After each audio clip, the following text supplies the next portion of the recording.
অপু বিশ্বাস, যার জীবনে সুখের চেয়ে দুঃখের সংখ্যাই বেশি, ভালোবেসে মেগাস্টার শাকিব খানকে ঘর বাঁধার স্বপ্ন দেখেছিলেন এবং কিন্তু ভালোবেসে শাকিব খানকে বিয়েও করেছিলেন, কিন্তু তাদের সংসারটা বেশি দিন টেকেনি। মেগাস্টার শাকিব খানের সাথে গোপনে বিয়ে করেছিলেন অপু বিশ্বাস। অপু বিশ্বাস একজন হিন্দু ধর্মের মেয়ে, মেগাস্টার শাকিব খান মুসলিম ধর্মের ছেলে, তবুও ভালোবেসে দুজন বিয়ে করেছিলেন এবং কিন্তু এই বিষয়টা অনেকদিন আত্মগোপনে ছিলেন। যখন অপু বিশ্বাসের প্রথম বাচ্চা দুনিয়াতে আসে, দুনিয়াতে আসার পরে বাচ্চা নিয়ে তিনি সরাসরি মিডিয়ার সামনে চলে আসেন।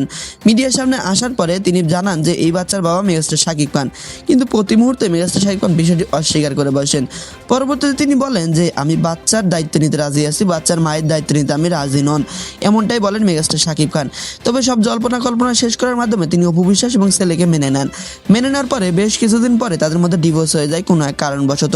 তবে ডিভোর্স হওয়ার পরে মেগাস্টার শাকিব খান বরাবরই তার ছেলের খবর মাঝে মাঝে নেন, খরচের টাকা পয়সা মাঝে মাঝে পাঠিয়ে দেন। তবে মাঝে মাঝে এই তিনটি খবর নিলেও অপু বিশ্বাসের সাথে তার আর সংসার করা হয়ে ওঠেনি। মেগাস্টার শাকিব খান দ্বিতীয় বিয়ে করে বসেন শবনম বুবলিকে এবং সেই ঘরেও একটা বাচ্চা জন্ম দেন। তবে সেই বাচ্চাটাও নিয়ে নানান কাহিনী কিন্তু হয়। শবনম বুবলি বাচ্চা নিয়ে অনেকদিন আত্মগোপনে ছিলেন, পরবর্তীতে তিনি ফেসবুকে পোস্ট করে জানান এই বাচ্চার বাবা মেগাস্টার শাকিব খান। তবে দুজনের বিষয়টা বেশ কিছুদিন একটু বন্ধই ছিল আলোচনাগুলো। তবে এখন আবার নতুন করে আলোচনার জন্ম দিয়েছে মেগাস্টার শাকিব খান দুই স্ত্রীকে নিয়ে। শবনম বুবলি দ্বিতীয় বাচ্চার মা হওয়ার ইস্যুটা আর অপু বিশ্বাসের দ্বিতীয় বিয়ের ইস্যুটা, দুজনকে এই বিষয়টা নিয়ে উত্তপ্ত এখন সোশ্যাল মিডিয়ায়। তবে শবনম বুবলির দ্বিতীয় বাচ্চার বাবা মেগাস্টার শাকিব খান হলো, অপু বিশ্বাস দ্বিতীয়বার কাকে বিয়ে করবেন এই বিষয়টা এখনও ক্লিয়ার হয়নি।